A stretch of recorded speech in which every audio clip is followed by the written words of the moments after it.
Within the facility, a map should be made of the security zones within the facility.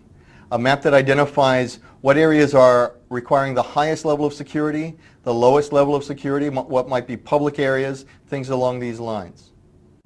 This is an example of such a map. Again, this provides us a clear understanding and allows us to define clear sets of rules and construction types of materials for these various areas. It will also identify the type of monitoring devices we might need to locate in each of these areas. Now that we've identified which areas are the highest level of sensitivity and which areas might have very low levels of sensitivity. We need to understand the types of locks that we've implemented in these areas or should be implementing in these areas. They run from the relatively inexpensive conventional locks to the more expensive electronic combination lock. The electronic combination lock is also referred to as a cipher lock.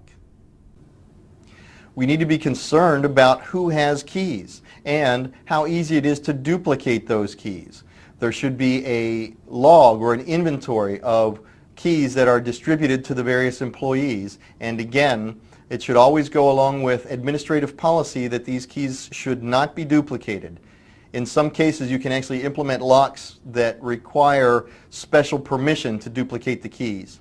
Now, that's not necessarily a guarantee that a locksmith won't reproduce this key without authorization, but you still need to take the fullest, the most appropriate steps possible to try and secure the duplication of these keys. Another form of lock that we need to consider is called the smart lock. The smart lock uses either a smart card or a swipe card to provide access to the facility. These are have the additional benefit of being able to track when people leave and when they come in. So this provides you an audit trail of access.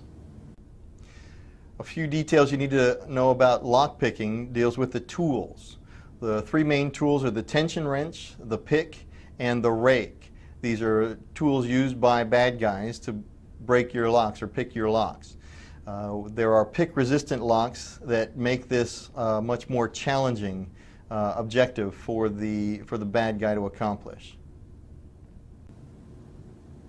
As part of our physical security analysis, we need to understand where the entry points are. We need to provide restricted access to those entry points, and generally we want to keep the number of entrances to a minimum. I might have to have many doors for fire safety to meet fire code. However, I generally will have a very few number of entrances and many other exits, but those are locked from the outside, very often even without a handle on the outside, but there's a crash panel that is alarmed on the inside to provide those emergency exits to meet that fire code. So we need to consider the primary and secondary entrances. If there's access from the roof into the facility, this might be another way that a bad guy can get into the building. We need to consider maintenance entrances, emergency exits, and again, as we discussed earlier, windows. Generally what I want to do is keep those windows small enough that a human can't go in or out of those windows. Loading docks, delivery doors, and then of course we always have to be considerate to provide those areas for smoking.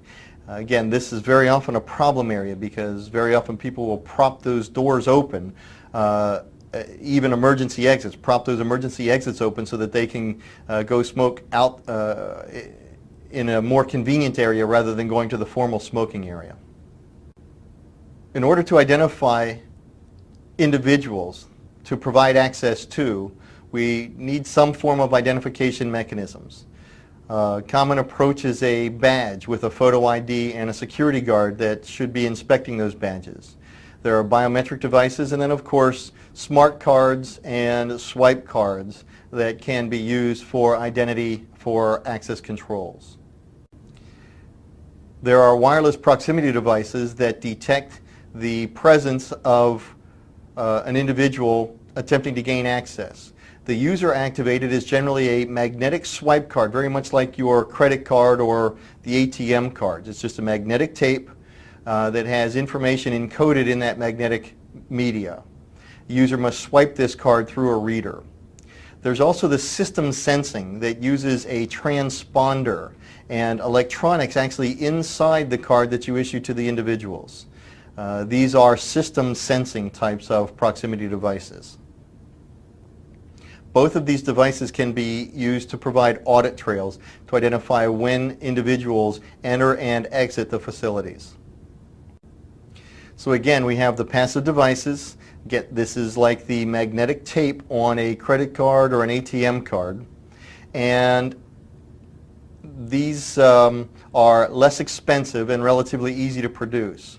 But then we also have field power devices. This is where the card that you issue to the individual actually has electronics embedded in the plastic card, and they get activated when they approach a transponder. This is what we would install near the doorway. The transponder initializes and communicates with the powered card that the user holds, and then they communicate in a wireless fashion.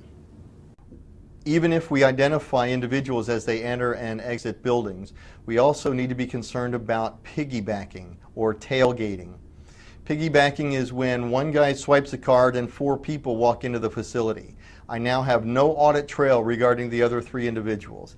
And the thing to remember is that the guy who swipes his card is now responsible for any malicious acts or other actions that the other 3 individuals might take. As far as the audit trail is concerned, there's only one individual in the facility at that point in time. So user awareness training is a big part of defeating piggybacking. Man traps are another effective tool against piggybacking. We'll take a look at man traps. Security guards also are very good at this.